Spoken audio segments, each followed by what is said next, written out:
de salubridad ni bioseguridad. Bueno, profesor William, así las cosas, yo también quería preguntar lo siguiente. Pasando al tema también, a ese tema de al tema de las pensiones para los docentes. En próximos días el gobierno nacional plantea una reforma tributaria y los proyectos y unos proyectos que es el impuesto a los sueldos de las pensiones. ¿Qué cree usted que se puede hacer para evitar ese problema y que no se afecte el salario de los trabajadores de la educación específicamente, profesor? No, bueno, nosotros sabemos que este gobierno ha buscado resolver y en esta situación que estamos viviendo en estos momentos, pues es bastante difícil. Trata de resolver esto colocando, imagínate, impuestos a los productos de la canasta básica. Le dice, no le vamos a colocar impuestos al arroz, ni a los huevos, ni al azúcar. Al azúcar le van a aumentar del 9 al 15%. Entonces, a los productos de primera canasta familiar le va a colocar impuestos, un gobierno que no le coloca impuestos a los grandes empresarios ni a los que están haciendo el negocio, que es el sistema financiero que tranquilamente pasa. Y fuera de eso le van a colocar unas pensiones que cada día las pensiones se deprimen más, porque mientras usted aumenta las pensiones de acuerdo al IPC, ¿sí?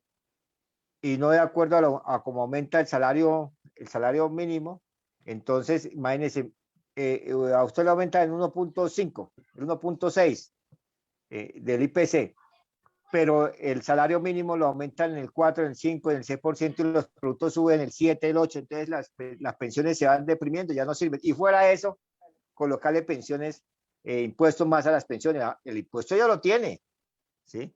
Es aumentar más el impuesto, digamos, en el tema de las pensiones. Para los que han logrado pensionarse, porque es que hay mucha gente que no tiene la posibilidad de eso. Ahora, con la reforma que se plantea de la reforma pensional, donde busca aumentar la edad de pensiones para los jóvenes, donde busca disminuir, digamos, la tasa de retorno para los pensionados, donde también lo que busca acabar con Colpensiones y entregar eso a fondos privados, que esos fondos privados pueden hacer el negocio más grande de la vida y sabemos de la historia de los fondos privados, o si no vayan a Chile y miren la situación o estudian la situación de Chile y se dan cuenta qué ha pasado con los fondos privados que allá fue que se trajeron para Colombia y que hace un gran negocio los fondos privados porque se han venido apropiando de todos los dineros y fuera de eso quieren acabar con la sustitución pensional, es decir, muerto el perro, muerto la chanda, entonces se acabó la pensión para la persona porque simplemente se murió y entonces los herederos y los que tienen que sobrevivir con ese dinero que aportaba a la casa o la esposa, que no tendrá que hacer nada más porque no dedicó toda su vida a estar en la casa, entonces la situación es esa, entonces, ¿qué vamos a hacer nosotros con esa situación? Entonces, la reforma pensional no es solamente el aumento de eso, sino también es un aumento de la edad. De la edad, concluyendo eso, continúe, profesor. Continúe, por favor. Entonces, ese punto es fundamental para que nosotros podamos entender que la reforma va a esa costilla de los trabajadores. Bueno, profesor, entonces así las cosas, digámoslo así. ¿Qué mensaje le daría usted a los docentes que han estado luchando, hablando del Estatuto Único Docente que durante varios años y no se han logrado ese objetivo? ¿Qué mensaje le daría usted a los docentes que buscan que se dé el Estatuto Único? Vean, la pelea por un estatuto se dio desde 1977, ¿sí? Y de mucho antes, con la marcha del hambre, ¿sí? Que se hizo desde Santa Marta a Bogotá. ¿Por qué? Porque no había unificación salarial. A algunas regiones le pagaban a los maestros con alcohol, otros duraban sin pagar 6, 7, un año sin salarios, como lo que están viviendo los médicos actualmente en algunas regiones, ¿sí? se logró la pelea de un estatuto que fue el 2277, se logró en el 79, con despedidos, con gente, y se logró avanzar en ese proceso. Pero sin embargo, la situación que se ve en estos momentos es que ese estatuto 2277, que logró la estabilidad laboral, que logró unificar salarios, que logró lograr ascensos en el escalafón, a pesar de que nos tocaba a nosotros que en nuestro bolsillo pagar nuestros cursos y nuestros ascensos, ese estatuto fue modificado por el 1278 en el año 2001, ¿sí? Y ese 1278 no tiene varias cosas. La primera es que a los docentes aquí se les acaba la estabilidad laboral, que es lo más importante, le acaban la estabilidad laboral porque les someten a una serie de evaluaciones y la evaluación de desempeño, que si usted la pierde 2 veces continua, se va, y por eso una evaluación sancionatoria, la cual nosotros no compartimos. Aquí en el tema pasan por encima, digamos, de la autonomía institucional, de la autonomía de los maestros. En este estatuto también lo que se han venido haciendo es que cada día se recorta más las garantías de los maestros.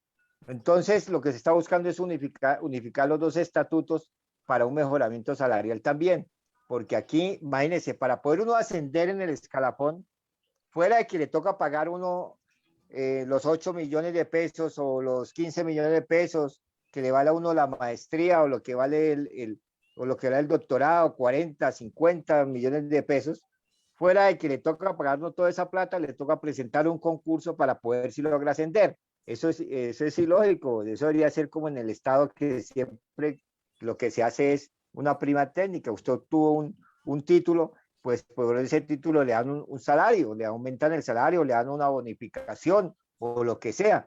Pero en este caso nosotros vemos que a pesar de que el maestro le toca pagar de su bolsillo todo lo que es posgrados y maestrías, entonces tienen que presentar un examen para... Entonces la idea es unificarlos. Sin embargo, en eso el gobierno no ha querido avanzar en ese proceso, se han creado las mesas. En esta nueva pliego de peticiones que presentó FECODE ahora en el mes de febrero, pues se contempla también el tema del nuevo estatuto. Vamos a ver si logramos avanzar en eso, pero la situación es bastante difícil. No vemos voluntad por parte del gobierno en torno a una discusión de un estatuto único de la profesión docente. Eso se tiene que ganar en las calles, en la pelea, en la movilización. Si no salimos, si no peleamos, pues simplemente el gobierno no va a sacar el estatuto. Y eso pasa con el sistema nacional de participación. Nosotros estamos hablando de que se financie la educación, de que se reforme la Constitución, y resulta que el gobierno ha querido tampoco sacar el proyecto de reforma constitucional. Profesor, ¿qué me puede decir, digámoslo así, sobre el derecho de la renta básica permanente que ustedes han estado luchando, digámoslo así? Sí, nosotros hemos creído que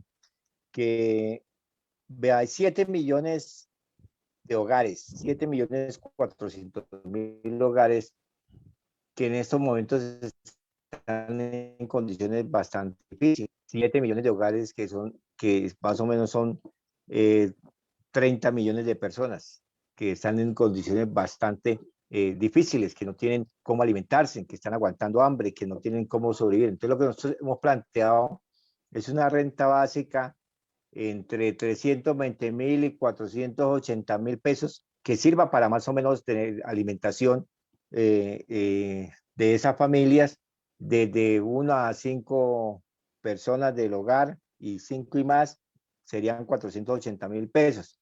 Eso, digamos, es el elemento como para resolver un poco la crisis que se está dando en estos momentos y lograr permanecer, que la población también permanezca en sus casas y se logre, digamos, como resolver el tema de alimentación que se está dando. Entonces, eso es lo que se ha planteado y es el proyecto de ley que busca esa renta básica para la población colombiana que está en condiciones bastante difíciles, ¿sí? Por no decir miserables, por la situación que está viviendo de hambre y miseria que están viviendo en muchas regiones y en muchos barrios de Bogotá y el país.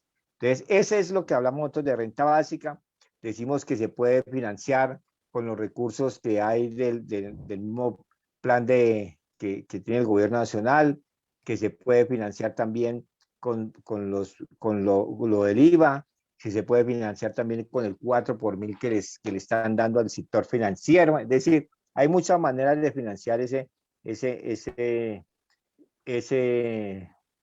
esa renta, que es como una dinero que se le entrega a la población y a los hogares para que resuelvan su situación.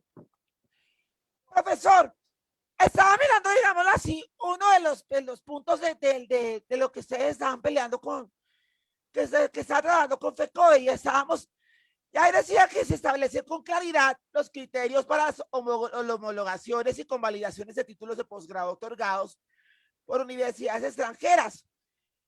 ¿Qué ha pasado, digámoslo así, con ese tema de que, de las homologaciones, del tema de los, de las convalidaciones de títulos de posgrado?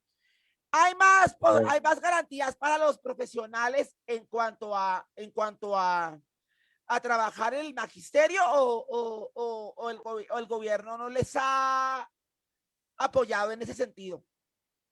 Bueno, el tema de las homologaciones ha sido un lío bastante difícil porque eh, hay compañeros que han hecho maestrías, doctorados en el exterior y cuando llegan al país el gobierno les dice que no tienen, no pueden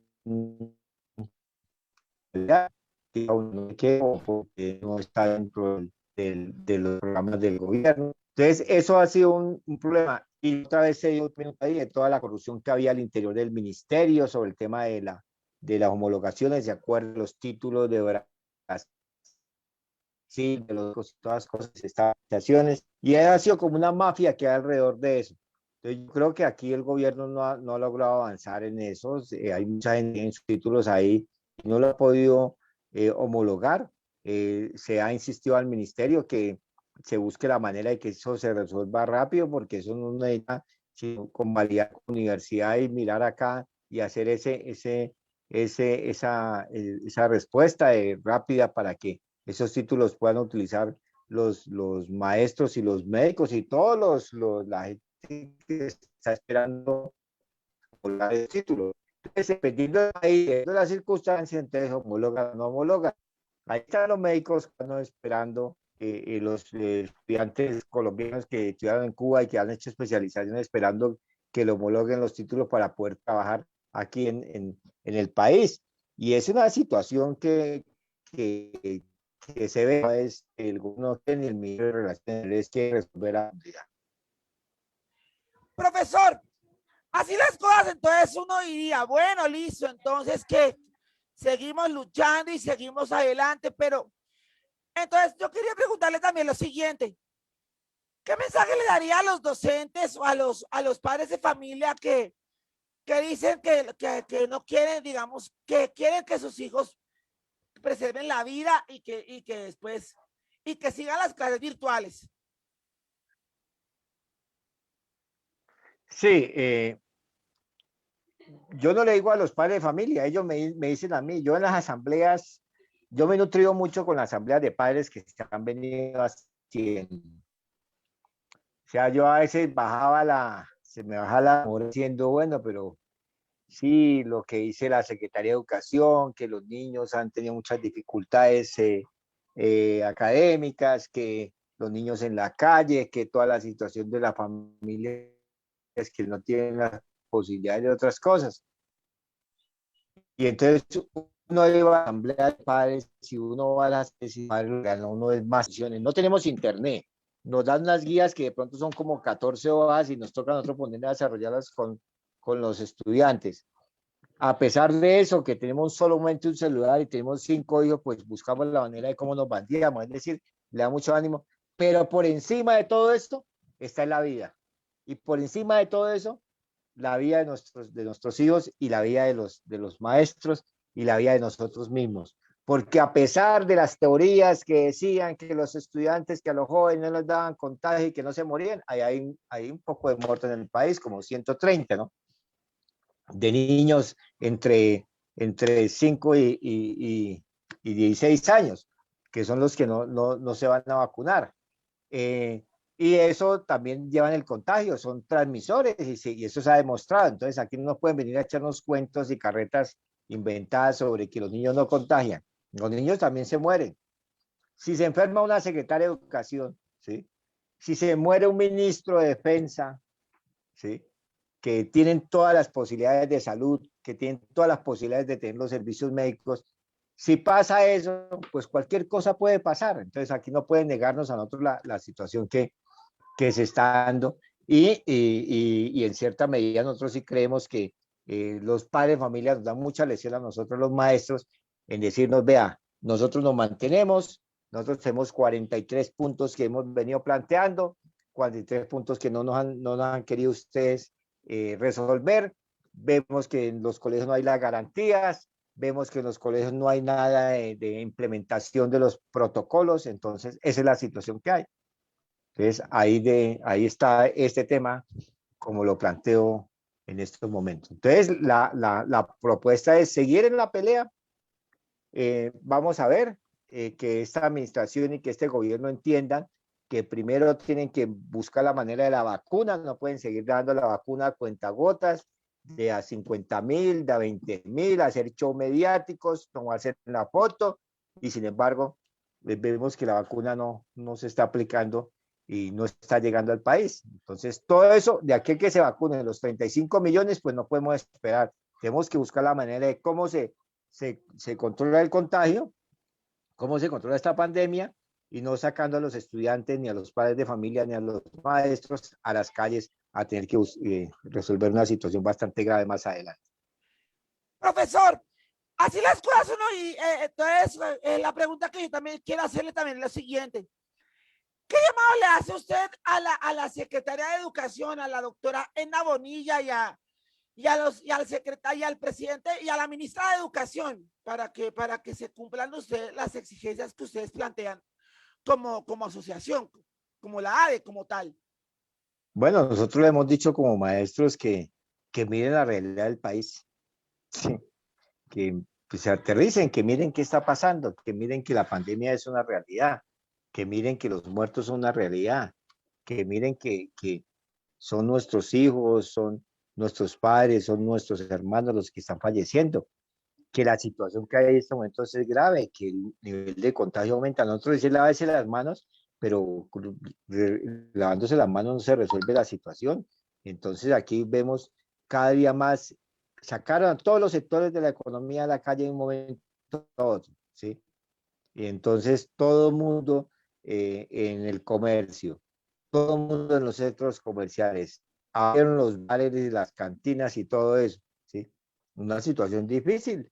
Entonces, porque abrieron las cantinas, porque no abren los colegios. Es que no, es que el problema es que abrir los colegios representa la vida de los niños y representa el presente y el futuro del país.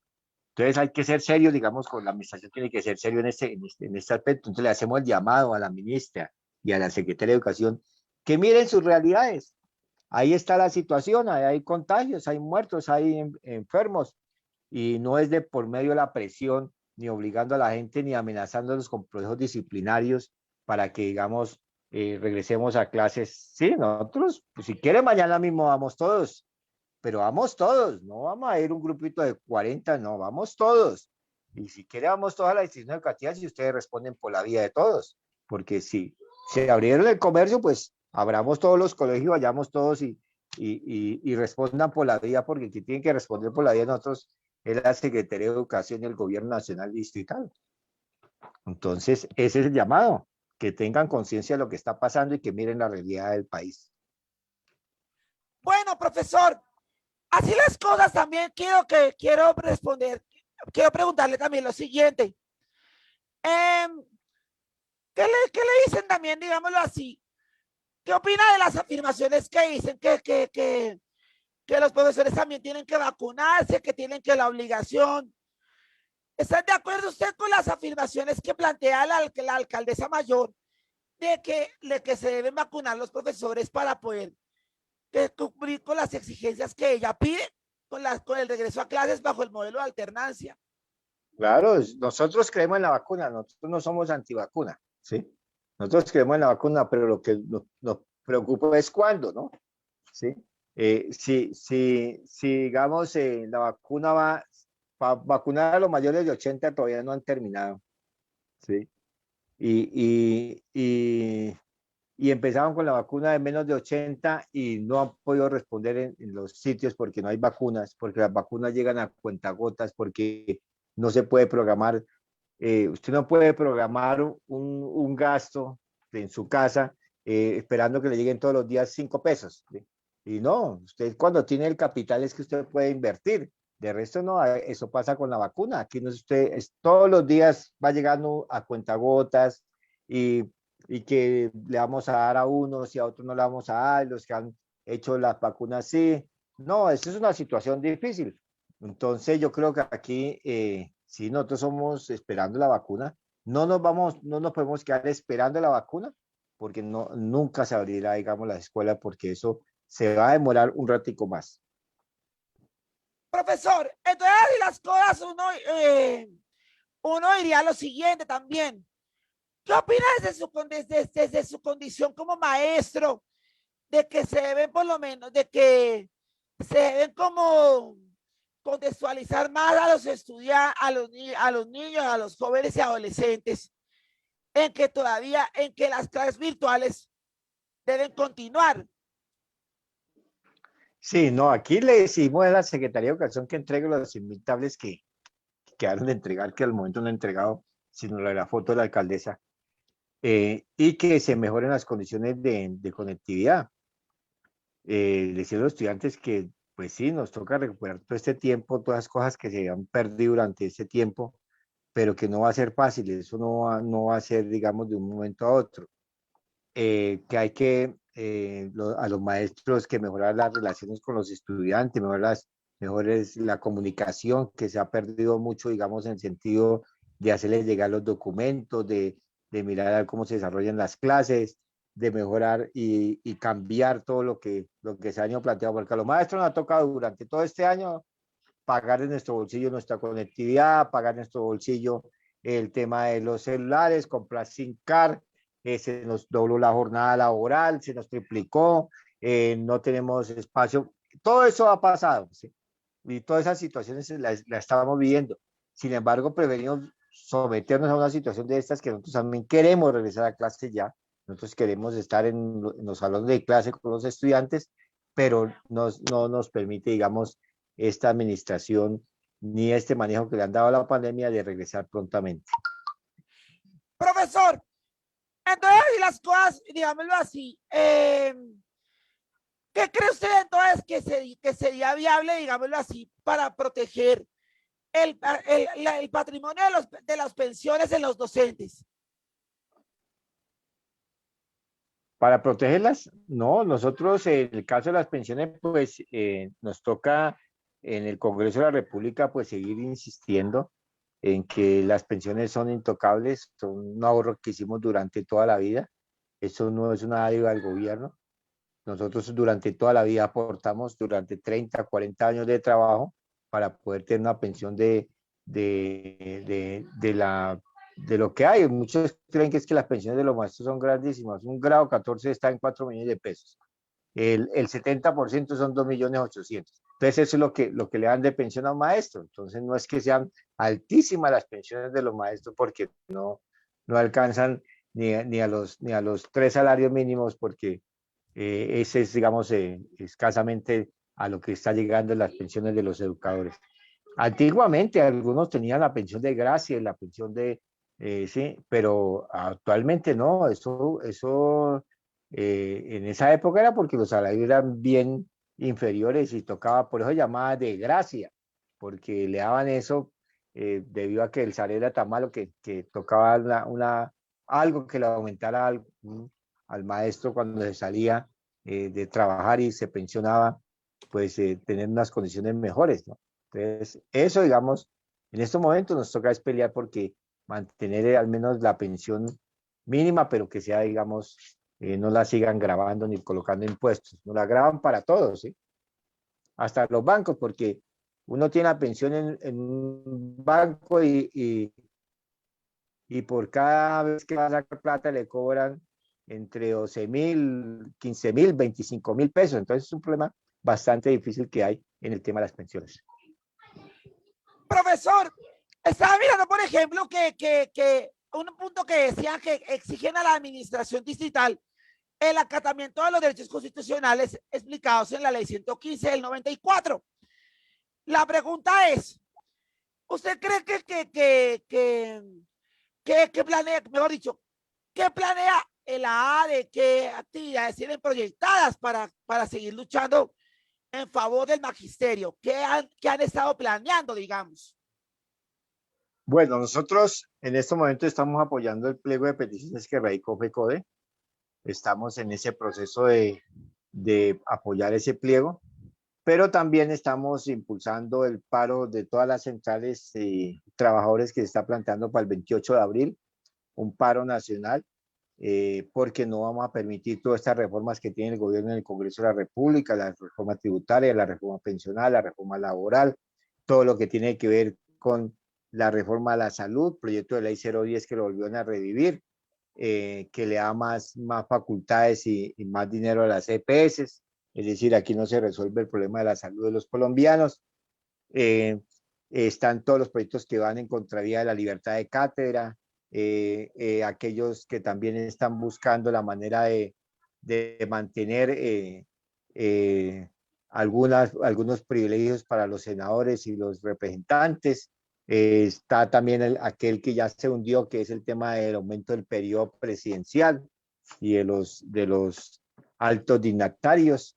Entonces, un gobierno que ha centralizado el poder, que tiene el poder judicial, que tiene el poder legislativo, que tiene todas las tres, los tiene ahí. El ejecutivo, el legislativo y el judicial los tiene en sus manos. Fuera de eso tienen los órganos de control y tiene la Defensoría del Pueblo, es decir, centralizó todo el poder para el gobierno. Tiene también toda la parte de la justicia, porque tiene el ministro de Justicia y está manejando la justicia como ellos se les da la gana.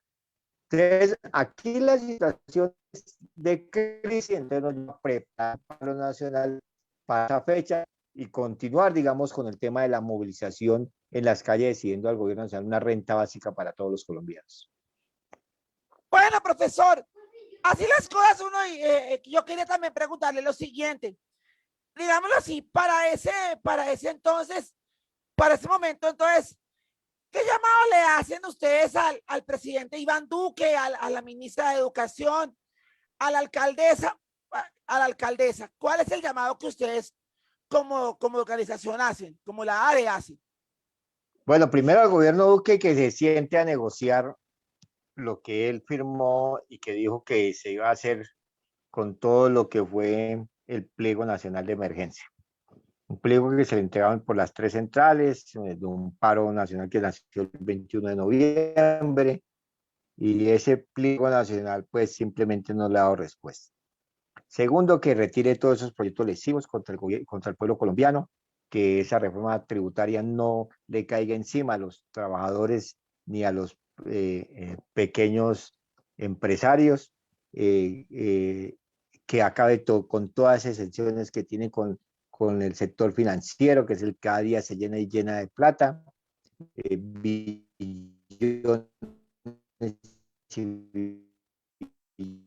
Sí, correcto. de pesos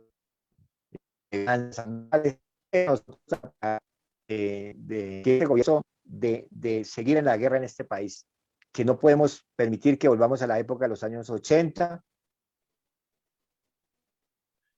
Sí, señor.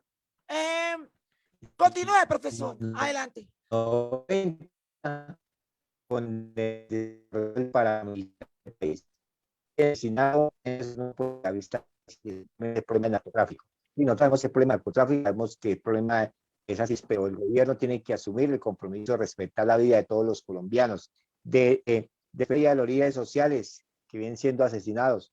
Tiene que empezar a plantearse el tema de respetar los acuerdos de paz, porque precisamente lo que está pasando en el país y en Bogotá y la inseguridad y todo lo que está dando es precisamente porque esos acuerdos de paz no han sido desarrollados, porque estos señores de la guerra pues les interesa es incrementar más y más el armamento y ganar más plata con eso. Entonces llamamos a que se respeten esos acuerdos, a que pongamos la vida por encima de todo, y eso es lo que hemos planteado en este momento de regreso a clases. Primero la vida por encima de todo. Profesor, ¿Listo? Unas Bueno, últimas preguntas, por ejemplo, las últimas preguntas. Los pensionados han pedido que se rebaje del 12 al 4% en el tema de la salud. ¿Usted qué podemos decir al respecto, profesor? pues imagínese, un pensionado con ese salario que le digo, 2.800.000, y eso es el de los maestros, ¿no? Porque los otros tienen un salario mínimo. Fuera de eso, quita el 12% para salud y no le prestan, ¿sí? Y más, si a ese salario mínimo, a un salario mínimo descuenten el 12% que paga en salud, pues va a quedar menos que el salario mínimo. Y fuera de eso no le prestan el servicio de salud. Entonces nosotros estamos viendo que se siga como se viene, como estábamos nosotros en la época, el 8% lo paga el empresario y el 4% del trabajador, pues nosotros pagaremos el 4% y el 8% que lo pague el Estado. Eso es lo que se ha planteado, ¿sí? Y entonces, ¿por qué? Porque eso es una disminución, digamos, y no han aceptado y no van a aceptar, y eso, los pensionados todos los años creen que es que votando por los mismos de siempre, pues les van a solucionar la situación. Entonces, los pensionados nos dividimos o se dividen en todo el país en diferentes grupos, unos apoyando a un senador, otro al otro, y resulta que ninguno le soluciona nada. Entonces, el problema acá es cómo nosotros logramos, primero, que se respeten, que las pensiones se aumenten de acuerdo a cómo aumenta el salario mínimo. Y segundo, que se les aplique solamente el 4% de descuento para el tema de la salud y no el 12% como se está haciendo actualmente. Pero es una pelea que toca con la unidad de los pensionados y no dividirnos en el tema electoral, porque se divide en el tema electoral, pues simplemente ahí hay ganancia del gobierno en que los pensionados sigan divididos como están divididos en diferentes organizaciones y en diferentes sectores. Bueno, profesor, así las cosas, como sé que han quedado algunas preguntas pendientes, quiero comprometerlo para dentro de 15 días, después de Semana Santa, este próximo viernes que viene, para que sigamos ahí conversando un poco más al respecto de esos temas muy importantes para el tema educativo. Así que, profesor, quiero comprometerlo para después de Semana Santa en 15 días. Bueno, Jaime, muchas gracias y gracias por la invitación. Estamos ahí pendientes de cualquier cosa. Seguimos en la pelea, en la movilización y seguimos planteando al gobierno que primero es la vida por encima de la economía. Listo, profesor. Entonces queda comprometido entonces para dentro de 15 días y seguimos ¿No? ahí Muchas gracias. conversando mucho de ese tema, profesor. De todas Bueno, maneras, ahí seguiremos pendientes porque, como dicen por ahí, tenemos el profesor William Agudelo para rato. Así que, de verdad, sí, profesor, señor. Muchas gracias. lo tenemos para rato a su merced. Y vamos para adelante. Y queda comprometido para dentro de 15 días, profesor. Sí, muchas gracias, Jaime. Estamos ahí pendientes y seguimos en la lucha y en la movilización. Listo, profesor. A usted muy amable por aceptar esa invitación. Y nos vemos entonces en 15 días, profesor. Que reciba un Listo. abrazo muy especial. Bueno, muchas gracias. Igualmente. Bueno,